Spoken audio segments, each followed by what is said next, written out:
Pemirsa channel Nur Petunjuk Kecerdasan. Sekarang kita semakin tahu dan semakin paham, terutama saya berharap pemirsa juga lebih lagi dari saya dalam memahami Al-Quran ini. Untuk pemirsa channel Nur Petunjuk Kecerdasan yang baru bergabung, tidak ada salahnya kan kalau saya mengajak tolong dilihat channel-channel kami sebelumnya agar tersambung apa yang kami bicarakan ini, apa yang kami bahas dengan Kang Teddy, untuk membuka pikiran, wawasan kita dari apa yang selama ini kita pahami dan kita dapatkan. Belum tentu itu sebuah kebenaran, bisa jadi itu sebuah pembenaran. Maka itu di sini saya bersama Kang Teddy mencoba membuang hal-hal yang berupa pembenaran yang selama ini kita terima, sehingga harapan dan tujuan akhir kami membuat podcast ini tidak lain dan tidak bukan adalah kita paham Al-Quran sehingga kita tahu apa yang harus kita lakukan selama kita masih bernapas tinggal di alam semesta di dunia ini. Karena kalau pengetahuan ini kita dapat nanti setelah alam kelanggengan atau kita berpindah alam, maka itu sudah tidak berlaku lagi, alias sia-sia. Pertanyaannya sederhana begini, pemirsa mau masuk ke dalam tanah itu seperti tiang listrik yang diincepkan, atau mau seperti kita lahir? Ya. Kalau kita lahir kan ali-alinya lunyur, Lemes, begitu sampai ke muka bumi, bersatu bersenyawa dengan oksigen, lama-lama membentuk dan mengeras. Tapi tetap lembut. Buktinya apa? Bisa bergerak. Kalau batang kan tidak bisa bergerak lagi. Nah, itu tiang listrik itu batang. Dari awal dicetak lembut, awalnya cetakannya tiang listrik itu, tapi setelah mengeras jadi batang. Nah, ketika jadi batang itu tidak lain, itulah robot. Robot itu di-setel, di-remote oleh si pembuatnya. Dan kita bukan robot. Itulah pemirsa maksudnya. Monggo Kang Teddy. Oke, terima kasih. Ini sudah gongnya. Ini adalah ilmu kitab. Jadi di sini nanti pembahasannya bisa asik karena banyak yang bisa saya contohkan nanti sampai nanti kejadian sejarah dari kasusnya Nabi Sulaiman. Innahu min Sulaiman wa innahu bismillahirrahmanirrahim. Itu adalah platformnya, sehingga kaidah-kaidah yang ada di kisah itu sendiri sesungguhnya kaidah-kaidah yang ada di dalam dirimu sendiri, penciptaan dirimu sendiri itu sesungguhnya. Mengapa di situ ada Ratu Bilqis, ada Nabi Sulaiman, ada umatnya Nabi Ratu Bilqis, nanti ada burung hudhud, itu sesungguhnya ya yang ada di dalam dirimu itu sendiri. Jin yang memindahkan singgasana. Yang memindahkan singgasana bukan jin, tapi orang yang punya ilmu kitab itu nanti. Artinya kan selama ini yang kita tahu kan dalam sekejapan mata itu cuma jin. Jin, bukan. Nanti ini akan ilmunya. saya jelaskan. Hati pemirsa, jangan nanti, ditiru. Nanti akan saya jelaskan sesungguhnya itu pembelokan. Jadi kalau jenengan nanti tahu itu sesungguhnya pembelokan. Padahal yang betul-betul kebenaran itu bukan itu. Itulah pemirsa channel Nur Petunjuk Kecerdasan. Bagaimana memindah sesuatu yang di luar masuk ke dalam dompet kita, alias cara cepat, cara benar, cara mudah memindah sesuatu, atau bagaimana nadai rezekinya Gusti Allah itu. Ini menarik pemirsa. Kalau ini berarti petunjuk. Ini nanti kaitannya dengan petunjuk pemirsa ya.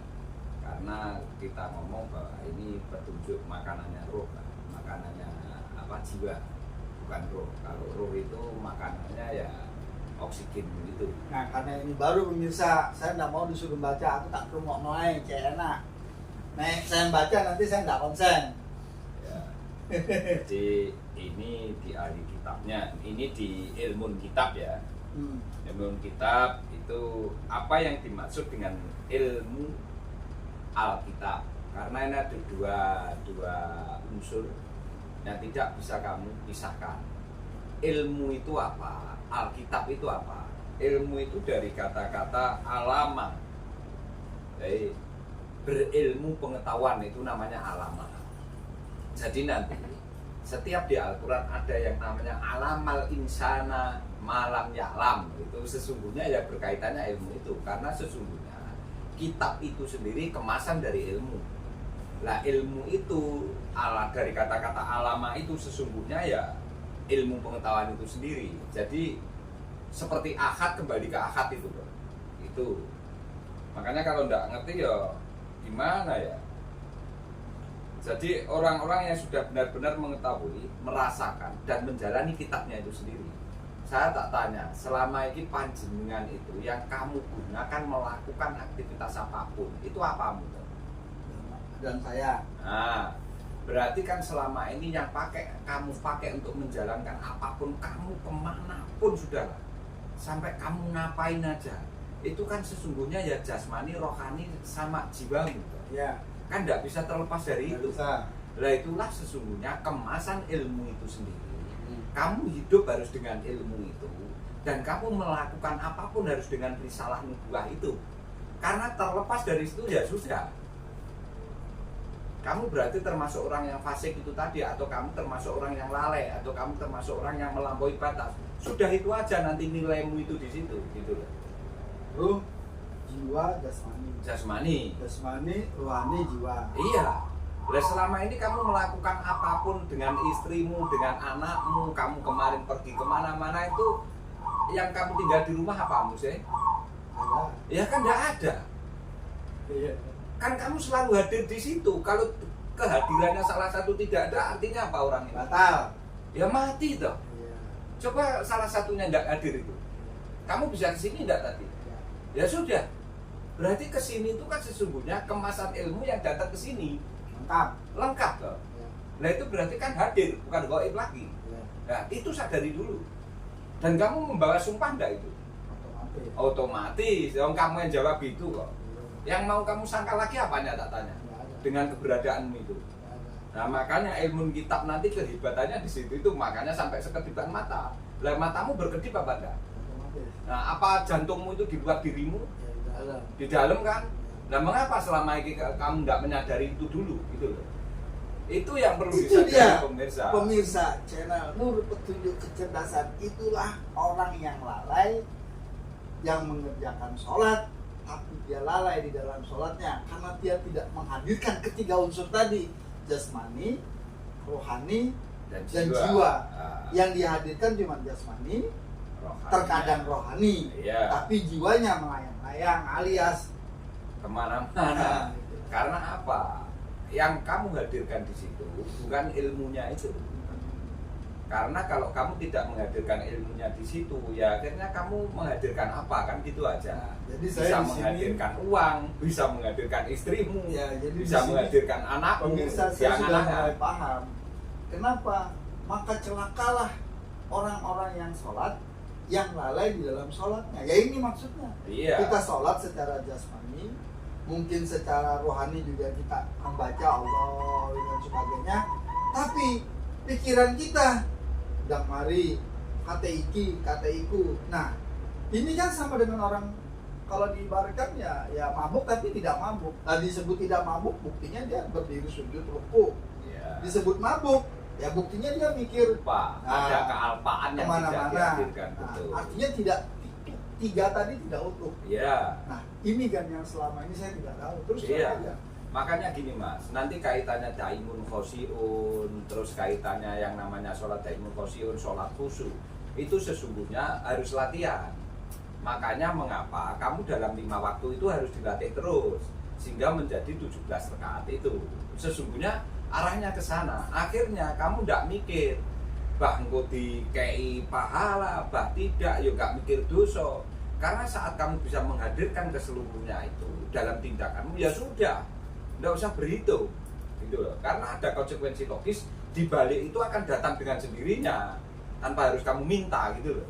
Jadi di sini pemirsa channel Nur petunjuk kecerdasan. Kalau kita selama ini berupaya, berusaha, bahkan mau bayar, bagaimana itu sholat khusyuk, ternyata khusyuk itu tidak seperti yang selama ini di bayangan saya. Karena selama ini kalau saya bilang sholat khusyuk, maka dalam sholat saya itu saya ditemui, bahkan menemui. Ternyata kalau menurut Kang Teddy dengan kebenaran Al-Quran itu sendiri bukan ilusi. Nah, kalau kita mendengar suara, membayangkan sesuatu, itu ilusi. Contoh gini saja, nah, kita merem nih, kita bayangkan sesuatu yang di luar diri kita, akan ilusi namanya, atau halusinasi. Atau kita melek gini, tidak ada suara, tapi kita seolah-olah mendengar suara. Nah itu juga ilusi, halusinasi yang tidak beda dengan ketika kita merem, tapi ini dalam pendengaran. Itu tidak nyata, gitu. Padahal tadi yang disebutkan Kang Teddy bahwa 3 unsur untuk hadirnya ilmu tadi, kita tahu ilmu sholat, kita tahu rukun syaratnya sholat, juga kita tahu bahwa ini jiwa yang sedang melakukan ritus atau ritual. Sehingga ketika ini tiada, yang tersisa adalah rekamannya. Nah, rekamannya inilah yang dijadikan acuan oleh Allah untuk menghisap dirimu. Jadi ketika kamu melakukan sesuatu, sadar atau tidak sadar menurut kamu, tetap ada kamera yang mengintai bahwa tubuhmu melakukan, jasmanimu melakukan, itu tidak lain karena pikiranmu, kecuali kamu mabuk beneran. Nah, kalau kamu mabuk beneran, badanmu melakukan, seluruhnya melakukan, tapi kamu tidak sadar. Contohnya yang sederhana, orang kemasukan jarang kepang itu. Nah, itu contoh yang sederhana. Apa kamu mau sholatmu seperti kemasukan sholat, orang kelihatan sholat tapi jarang kepang? Gimana itu Kang Teddy kalau ilustrasi saya begitu? Ya boleh, betul itu.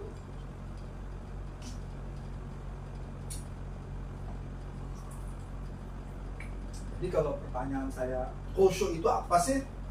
Gimana jawabannya Kang? Khusyuk itu ya kamu bisa menghadirkan tiga-tiganya itu dan melakukannya ya bisa semua. Itu khusyuk sesungguhnya, tidak batal itu. Jadi sekarang masuk ke ilmu kitab ya. Tadi itu mukadimah aja. Jadi apa yang dimaksud dengan ilmu dan apa yang dimaksud dengan Alkitab. Karena ilmu minal kitab itu, Alkitab itu apa toh yang dimaksud dengan Alkitab? Itu sesungguhnya ilmu itu dari kata-kata alama, Mas. Saya mengetahui, berilmu pengetahuan, mengkaji, menguasai, ahli, benar-benar memahami, merasakan dan bahkan diaplikasikan dalam tindakan atau laku. Itu ilmu. Alkitab itu sesungguhnya kemasan keseluruhan yang ada di perintah dan larangannya itu. Itulah Alkitab.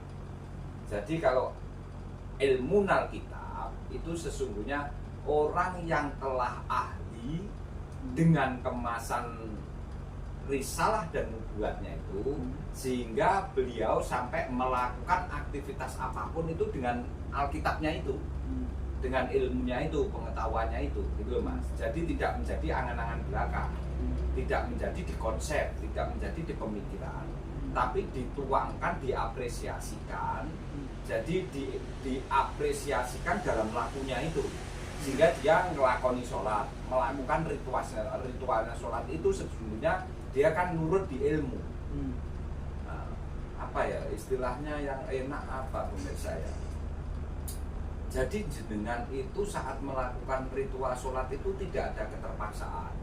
tidak karena sekedar menggugurkan kewajiban, Hmm. tapi sudah menyentuh kepada ranah, oh ternyata aku harus seperti mengingat musyawarahmu, kamu harus melakukan itu, akhirnya ndak lagi kamu menggugurkan kewajiban itu loh Mas. Ya, tidak terpaksa dan dipaksa, tapi benar-benar muncul dari kesadaran. Ya kayak kamu melakukan seperti ke belakang itu loh Mas, berhajat itu loh. Ya, Itu kan tidak ada pemaksaan sih Mas. ya. Karena dorongan dalam dirimu sendiri pengen mewujudkan ilmumu itu sendiri. Karena kenyataannya sesungguhnya kamu itu kejadian dari ilmu itu sendiri apa bukan? Ya. Nah iya, maksudnya ke arah itu loh. Hmm. Enggak pada Mas maksud saya. Ngerti. Jadi gini loh Mas, jenengan kok sholat itu wes koyo arep pipis loh Mas, Hmm. koyo arep berhajat besar atau kecil, Hmm. kamu lapar mau makan gitu loh. Jadi saat kamu dengar sholat dan kamu ternyata jasmani rohani sehat, mendengar adzan, itu ya koyo awakmu, oh aku luwe rek, tak golek maem, berarti ya awakmu wudu, golek tempat sing suci, melakukan, itu ya koyo sampean luwe pengen maem. Ya.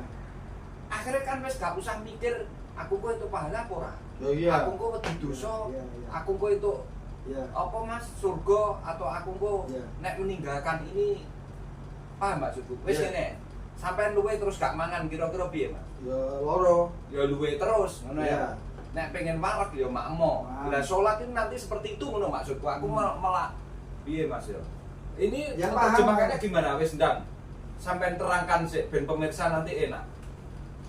Jadi kita melakukan sholat itu satu, kita melakukan sholat ya. Iya iya. Kita Iki awake dhewe melakukan ngomong sholat melakukan. satu karena memang kita tahu sholat itu kita mau menemuinya, Iya. menemui Allah maksudnya. Itu yang Terus pertama. iya. Otomatis menemui Allah itu.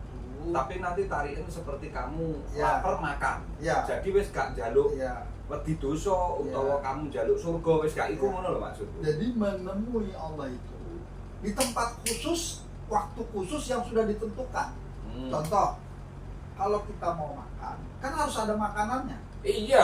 Nah, ini juga begitu. Kalau kita mau sholat, kita harus tahu tata cara sholat. Ya, otomatis Mas Tidak asal tukar kuging aja. syarat rukun Ya, sholat. itu. Yang kedua, ada unsurnya untuk sholat itu. Iya. Apa itu? Makanannya tadi kan, Iya. yang harus kita makan. Iya. Apa itu? Kan bacaannya. Mm-mm. Setelah itu di tempat yang khusus. Hmm. Tempat khusus itu bukan berarti harus bagus, mewah dan bagaimana, bukan. Iya, iya. Tapi ukurannya sajadah itu sendiri. Itu namanya nanti Baitul Muqaddas Mas, Nah. tempat yang suci lah Nah. istilahnya, terus nggak ada kotoran-kotorannya lah. Kemudian di dalam kita melaksanakan sholat itu, Nah. kita hanya berdua. Tidak mungkin kita ngajak-ngajak orang. Seperti Dan kita ingat. juga masuk kamar, kan cuma berdua. Iya, dan ingat saat melakukan karena kamu di alam akhirat Ya, dan nanti menemui mulkimu. Ya. Di alam mulki itu terbukti dengan masalahnya yang jaluk. nah, itulah pada saat itu kalau orang umum, Nah. orang umum lah ya, Ya. mengatakan duit tunggal. Hmm. Duit tunggal Boleh, itu boleh. ahad. Ya, Ahad itu artinya di situ ada Allah, ya, di situ juga ada somat. ya. Somatnya itu diri kita yang meminta tergantung, ahadnya Ah. itu yang menggantung kita di mana. Ya, terbukti jenengan pas di situ nanti tahu maliki yaumidin jenengan memasrahkan ibadahmu dan hidupmu. Ya, Tapi punya permintaan jenengan tunjuki dalan sing lurus nggih Gusti. Ya. Ya pada. ya, Lah yang kamu bacakan itu gitu ya, loh. ya karena amdu, ya karena tain ihdinas. Nah, artinya kan kamu itu di alam akhirat sesungguhnya. Mengapa di alam akhirat? Karena alami kerajaan, Mas. Kekuasaan puncaknya Allah. Kamu mengakui bahwa kamu di situ itu diratoni istilahnya. Ada ratu. Lah kok ngono? Lah buktinya aku neng kono ya gak ngomong mbek sapa-sapa mbek ratuku dhewe kok. Lah ratumu siapa? Yang menghembusi angfusku itu. Makanya aku njaluk apa? Jalan sing lurus.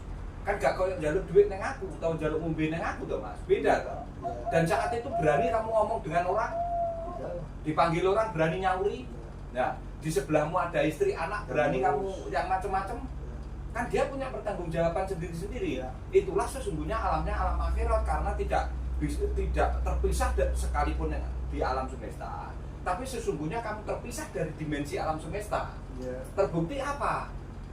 tidak Sebutkan itu menggubris, semua loh Pak. Nah, tidak menggubris apapun di luar saat kita melakukan ritus itu tadi. makanya itu sesungguhnya kamu di dimensi alam semesta, tapi di alam akhirat terbukti alam semesta kan harusnya ada interaksi. Tapi tidak terjadi interaksi sekalipun kamu kumpul 1 miliar orang kok. Ya, itu loh maksudnya. Logik apa enggak? Ya, itu kan Quran yang ngomong harus logik. Karena Allah itu menjelaskan kalau kamu tidak bisa menjelaskan atau ini rahasia, ya batal. Ya otomatis Kan kok gitu. ada rahasia tuh kok rahasia gimana? Ya artinya selama ini kan kalau orang ngomong sirullah, rahasia Allah. Lah kalau rahasia ngapain dikasih tahu?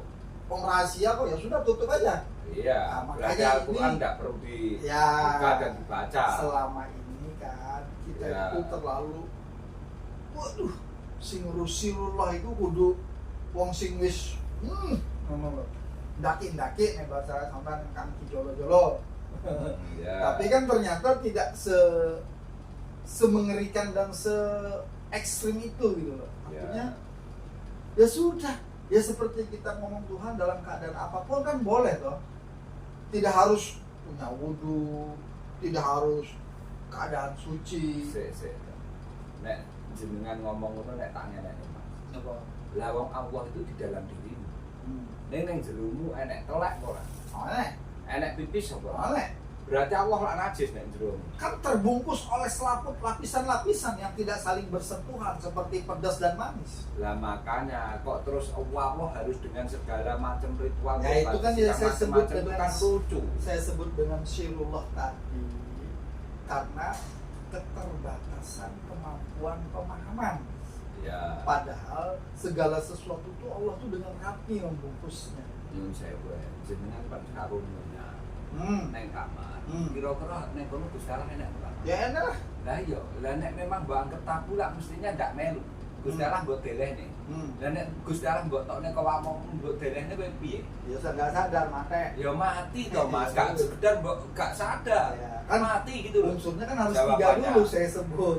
Jadi mati, tidak sadar, ya batang wis ngono iku terakhirnya. Lah wong nek Gusti Allah lho Mas, kan seperti apapun selalu dalam dirimu toh Mas. Oke. Tapi juga ada di luar dirimu. Itulah meliputi Ikuti. syahidun baina wa bainahum musyahadakum to nek Allah itu karena meliputi nek jenengan syahidna atau asyhadu alla ilaha illallah wa asyhadu anna muhammadar rasulullah. Nah, Karena keterbatasan memandang depan belakangmu enggak nampak. itu kan setelah dikasih tahu sama Ki Jolo-Jolo. Iya. Selama ini yang ada di benak saya bahwa saya ini hamba, Allah itu al-Khaliq pencipta. Iya. Kita dicipta itu saja. Terus 2 makanya dimensi. yang langit Ya, di ars ya. tinggi. Kan cuma 2 dimensi. Iya. Tapi setelah Kang Devi beritahu bahwa Quran itu begini, oh bulat ternyata 7 dimensi. Lah saiki apa perlu saya buktikan lagi bahwa kamu 7 dimensi sesungguhnya? Lah kan sudah disebut serba 7 Iya. tadi. Nah, kan 7 dimensi. Iya lah. Jadi kalau ada orang punya indera keenam itu kan masih kalah jauh. Kan saya bilang aja, sementara orang dengan bangganya dia punya indera keenam. Lah aku saya kan 2 indera ke-7 ya. Iya. Nah, kan gitu bahasanya. Iyalah. Apa? Ya tadi karena punya indera ke-7, Iya. seorang Sulaiman Iya. dengan pesuruhnya aja, kelas pesuruhnya Sulaiman memindahkan. Iya. Nah ini pemirsa yang ikutin ini kalau mau tahu bagaimana memindah kursi Bilqis. Nah, tapi bukan simsalabim loh ya. Oh iya. Semua Ya. berproses. Semua Baca berproses. dulu dari video yang pertama kali video itu apa sampai yang kesekian. Ini baru seperberapanya. Tapi paling enggak sudah mengupas basic Quran itu apa? Basic loh yang kita ini. Ya yang paling enggak jenengan lah wis ngerti rumus-rumus toh Mas. Itu tadi. Semua itu karena dengan tahu rumus itu tinggal kamu kembangkan ke aplikatifnya. Nanti di situ ada nanti di situ ada yang namanya improvisasi. Ya. Ada yang namanya memodifikasi. Ya. Tapi jangan keluar dari kaidah-kaidah ilmunya Al-Quran itu sendiri gitu loh Mas aslinya. Oke pemirsa channel Nur Petunjuk Kecerdasan. Kalau saya cerita, pemirsa nggak akan percaya. Tapi fakta, setelah saya ngaji dengan Kijolo-jolo sampai saat ini, terlalu banyak kalau saya ceritakan yang dimensinya itu melampaui kemampuan saya berpikir. Artinya sesuatu yang di luar nalar atau sesuatu yang di luar nurul itu terjadi bertubi-tubi. Tapi ya bayangkan saja kalau mau diikutin itu, pemirsa, ceplok telur, cetek, tapi apinya nggak nyala, bakal matang nggak? Ya, emangnya sulapan. Nah, tapi ada sebagian yang bisa begitu, nggak apa-apa. Nah, kita bukan aliran itu. Kita ini apinya dinyalakan, wajannya ditaruh, dikasih minyak, bukan teflon lah ya. Kalau Ya. pakai teflon nggak enak soalnya. Ya. Kasih minyak, habis itu telurnya di cetek, pecah, nyalakan. Lihat mulai dari bentuknya telur yang diceplok itu tadi sampai matang. Ya. Bahkan mau setengah matang apa full matang. Ya. Kita kan melihat prosesnya tuh. Ya. Nah, itu berapa menit, berapa detik. Ya. Itu yang terjadi sampai hari ini. Dan saya sudah melihat proses perubahan itu. Oh, begitu. Dan ini berarti akan begini. Kan kalau metodologi, kalau dari 1 sampai 30 itu seperti ini, maka kita sudah bisa membaca 31 sampai 60 akan begini. Iya. Gitu loh, bisa. Itulah sesungguhnya namanya sebuah proses keilmuan yang metodologinya ilmiah. Betul. Itu loh. Itu Taurat, Injil. Nah, itu nanti kan pelan-pelan biar Hmm. pemirsa paham. Tapi kita ini belajarnya Al-Quran yang sempurna, paripurna. Ya, itulah sesungguhnya Mas yang dikatakan kemasan kaidah-kaidah yang ada di ilmunya Al-Quran itu sesungguhnya kemasan kaidah-kaidah Mas yang ada di ilmunya Al-Quran itu sendiri. Sesungguhnya ya kamu itu kejadiannya itulah. Akhirnya kamu kan tidak bisa memungkiri apa yang telah kamu pakai, Ya, kamu gunakan selama ini. ya, Iya apa enggak? ya. Iyalah. Tidur tadi kamu kan juga tidur di sana menghadirkan seluruhnya. Ya iyalah, Nek keselip sitok nek kira-kira gimana? nggak tidur. Ya sudah. Artinya gitu loh pemirsa ya. Artinya kita memang harus betul-betul memahami itu dulu. Sehingga jenenganku nggak kuwalik-walik melihat apapun yang ada di hadapan kamu gitu loh. Karena sesungguhnya apa yang diketengahkan Mas Kaji dengan contoh telur digoreng itu tadi sesungguhnya sebuah realitas yang asli, real, wajar, hukum Allah ketetapannya seperti itu. Kalau ada something wrong yang ternyata bisa mematangkan tanpa seperti itu, ya ada, tapi kan bukan sesuatu yang realistis. Ya, Karena pasti irasional itu. irasional. Itu loh Mas. Tapi untuk Al-Quran, irasional sendiri adalah rasional. Iya, Biar Kang Teddy ya kasih otomatis. contoh yang itu saya nggak bisa. Ya. Contoh apa Kang Teddy? Nanti banyak hal Al-Quran itu sesungguhnya ada sesuatu yang irasional tapi nanti menjadi rasional. Artinya gini aja lah. Saya pas sakit, tapi saya mengolah diri saya bagaimana tidak sakit tanpa ke dokter dan tidak menumpil. Itu tak praktekkan berkali-kali dalam diri saya. Tapi jangan nggak usah pengen itu dulu lah. Artinya awal ini aja lah kita ikuti gitu. Pemirsa, saya lebih seneng jenengan yang rasional dulu. Nanti menginjak sesuatu karena begini Nyun Sewu ya. Ada sesuatu yang sifatnya dohir dan batin. Wa awalu wa akhiru. Berarti kan batin ini tetap masih ada. Nah kalau kamu bisa mengolah sedemikian rupa kebatinanmu itu tajam, maka melampaui yang dohir maksudku. Udah itu saya tak buka ya. Saya buka dulu.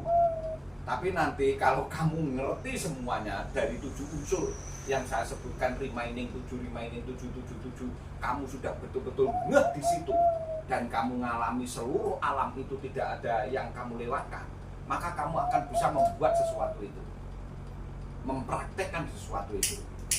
Tapi nggak mudah Mas, harus sering latihan gitu loh Mas ya. Karena akan menjadi terampil. Semakin kamu sering latihan, maka kamu akan menjadi terlatih, terampil di bidang itu gitu. Ya.